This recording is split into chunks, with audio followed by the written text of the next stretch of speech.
یہ سب کچھ بہت عجیب تھا. یہ کیا ہو رہا تھا میرے ساتھ؟ میں سب کچھ سوچنے لگا. اب میں سالم نگر کی ٹرین کی طرف آگے گیا. مجھے سالم نگر جانا تھا اور ان بابا جی نے کہا تھا وہاں شاہ جہاں عالم کا دربار ہے، ان کا عرس ہے، تمہیں وہاں پہنچنا ہے، جلدی کرو. اب میں جیسے ہی ٹرین پہ اوپر چڑھا تو میں کیا دیکھتا ہوں، ایک ٹرین کے بوگی میں 4 لڑکے بیٹھے ہوئے ہیں. جیسے میں بوگی کے آگے بڑھا تو وہ مجھے کہنے لگے اللہ حافظ اور اونچا سا ہنس کر میرا مذاق اڑانے لگے. یہ سب کچھ بہت عجیب تھا. میں اب ان کی یہ بات سن کر بہت حیران ہوا اور وہ میرا مذاق اڑائی جا رہے تھے. میں اٹھا اور میں ٹرین سے باہر جا کر ایک بینچ پہ بیٹھ گیا کہ کچھ دیر بعد ایک عجیب سے دھماکے کی آواز آئی. میں بہت حیران تھا یہ دھماکہ کس چیز کا ہے. اب میں سالم نگر کیسے جاؤں؟ یہ تو ایک عجیب سا انسان ہے جو میری بات بھی نہیں سن رہا. میں دوبارہ گیا. میں کیا دیکھتا ہوں کہ وہی لڑکا، اس کا ہاتھ زخمی ہے اور وہ کھڑا ہوا ہے. مجھے کہنے لگا 30 روپے دے دو، 30 روپے لگیں گے سالم نگر کے. میں نے کہا ادھر تو لکھا ہے کہ 26 روپے لگیں گے، 4 روپے واپس آنے ہیں. وہ پھر میرا تمسخر اڑانے لگا. خیر میں نے اس کو 30 روپے دے دیے اور میں خود باہر بینچ پہ جا کے بیٹھ گیا. اچانک سے دوبارہ ایک اور دھماکہ ہوا. یہ دھماکہ بہت خوفناک تھا.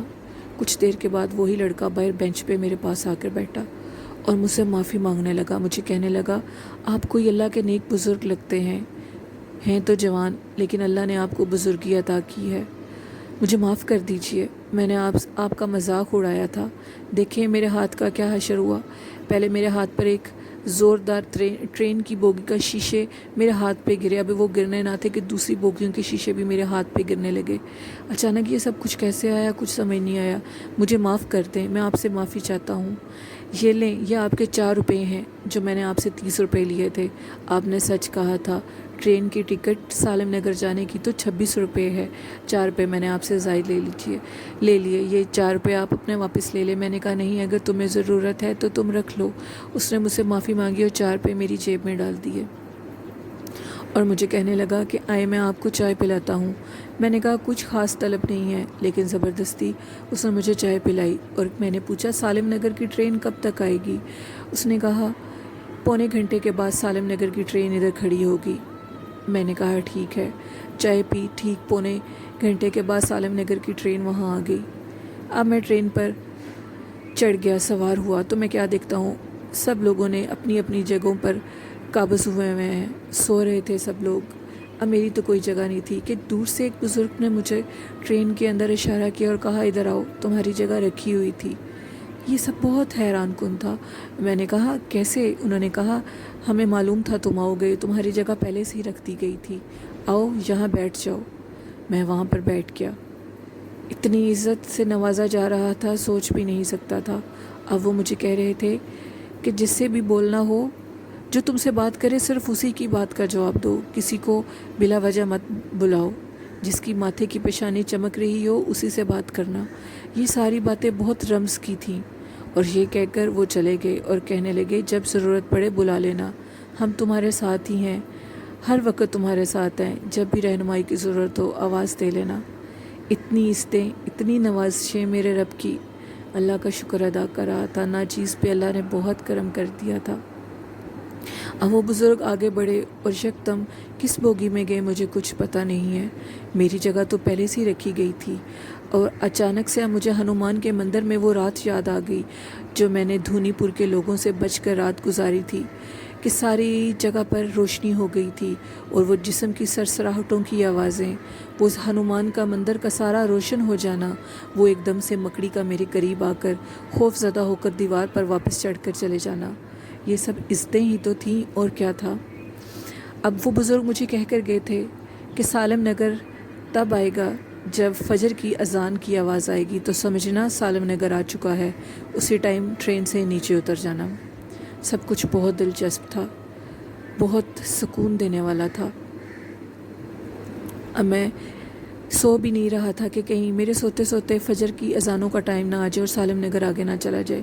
خیر نیند کہاں کسی کے قابو میں آتی ہے. مجھے نیند آ گئی. میں سو گیا کہ اللہ کا کیا کرنا ہوا کہ فجر کی اذانوں کو آوازیں آنے لگی میرے کانوں میں. اب میں یکدم جلدی سے اٹھا اور ٹرین رکی ہوئی تھی. جیسے میں اٹھا ٹرین چلنے لگی. میں نے جلدی سے ٹرین سے نیچے چھلانگ لگا دی. اگر میں 5 منٹ اور سویا رہتا تو سالم نگر میری بے وقوفی کی وجہ سے آگے چلا جاتا.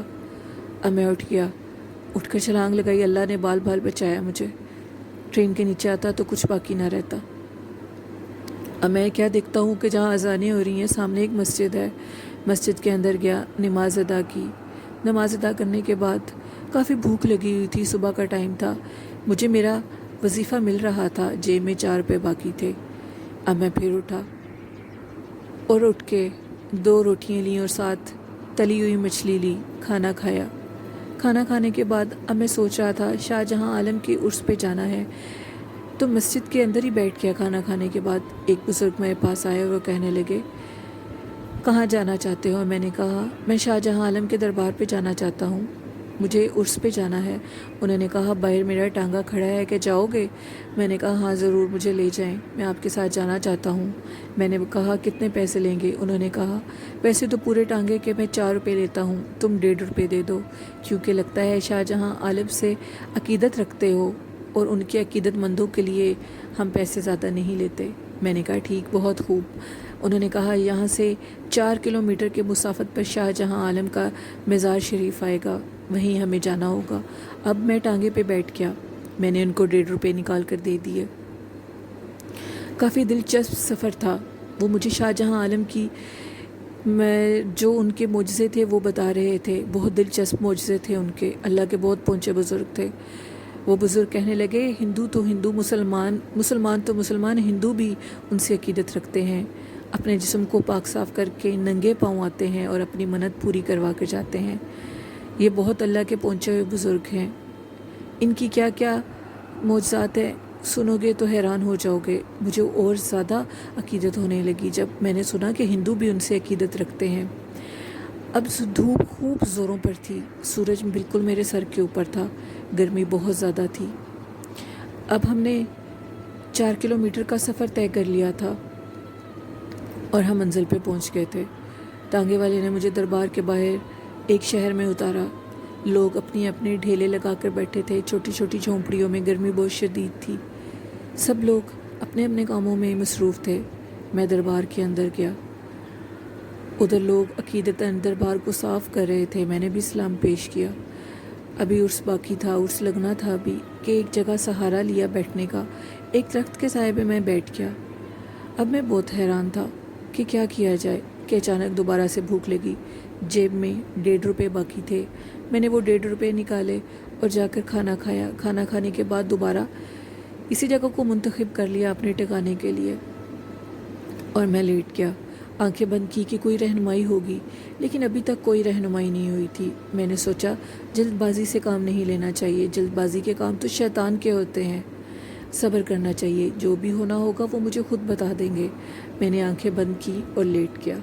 لسنرز, یہ تھی ایپیسوڈ 27. ابھی ناول کی 5 سے 6 ایپیسوڈ باقی ہیں.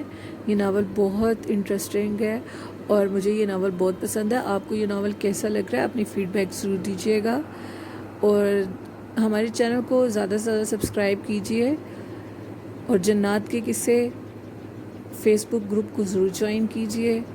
اسی کے ساتھ اپنی ہوسٹ نیلم کو اجازت دیجیے. دعاؤں میں یاد رکھیے گا. اللہ حافظ. اللہ نگہبان.